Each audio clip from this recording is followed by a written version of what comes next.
एक बात हमेशा याद रखना, आप अगर किसी को 1 लाख रुपया दे दोगे ना तो वो इंसान आने वाला कल होकर के आपको भूल जाएगा। लेकिन अगर आप किसी को अच्छा ज्ञान दे दोगे और आपके ज्ञान की वजह से अगर उस इंसान को सक्सेस मिल जाएगा तो वो कभी भूल नहीं पाएगा। आज से 2 दिन पहले की एक कहानी है, बिहार के टॉप सरकारी पॉलिटेक्निक कॉलेज की एक कहानी है। वहां के टीचर मुझे फोन किए, बोले हेलो। हम बोले कौन? तो उन्होंने बोला हम फलना कॉलेज के सिविल ब्रांच का टीचर बोल रहे हैं। हमने बोला हाजी सर नमस्कार। तो उन्होंने पता है क्या बोला, हम आपको बड़ा आशीर्वाद देते हैं, आपके हम पिता की उम्र के हैं। हमने बोला सर आपका आशीर्वाद मेरे लिए एक अलग मोटिवेशन बनेगा। तो फिर उन्होंने कहा कि सर आप बच्चों को कैसे पढ़ाते हैं? हमने बोला सर नॉर्मली पढ़ाते हैं सर, क्या दिक्कत हुआ? बोला आपका छात्र बल इस कदर है कि जब हम क्लास में पढ़ाते हैं तो पीछे से लोग बैठ करके बोलता है क्या कि सर संदीप सर जैसा समझाइए ना जो सीधे दिल्ली में चल जाए। मुझे उस टाइम मतलब अंदर अंदर इतना हंसी आ रहा था कि मैं क्या बोलूं। उस कॉलेज का नाम नहीं लेना चाहूंगा, कुछ बच्चे उस कॉलेज के देख रहे होंगे और वो बच्चे कमेंट भी शायद कर देंगे।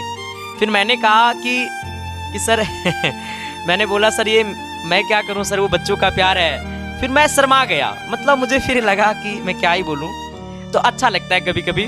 फिर उन्होंने कहा कि सर पता है इस कॉलेज में लगभग छात्र आपका ही है और आपका 50% छात्र ऐसा है जो एकदम इंग्लिश नहीं जानता है। फिर मैंने उन्हें कहा कि सर मैं वो टीचर हूँ जो फ्री में पढ़ा करके पॉलिटेक्निक कॉलेज तक बच्चों को भेजता हूँ, और जो बच्चों को इंग्लिश नहीं आता होगा उनके पेरेंट्स के बारे में पूछिए, उनके माता पिता पढ़े नहीं होंगे या फिर उनकी फाइनेंशियल प्रॉब्लम बहुत कमज़ोर होगा। वो बच्चा प्राइवेट स्कूल में नहीं पढ़ा होगा 10th तक, वो बच्चा मतलब सरकारी स्कूल जाता होगा।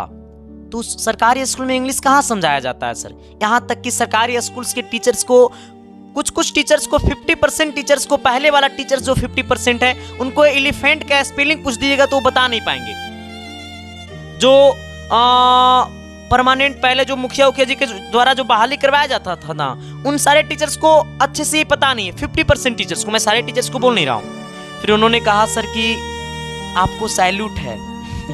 फिर मैंने कहा सर क्या ही बोलूं सर।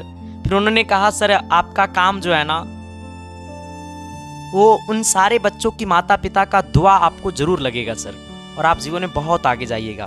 फिर मैंने कहा सर मैं अपना कर्म कर रहा हूँ और उन सब मेरे छात्र नहीं हैं, उन सब मेरा भाई है।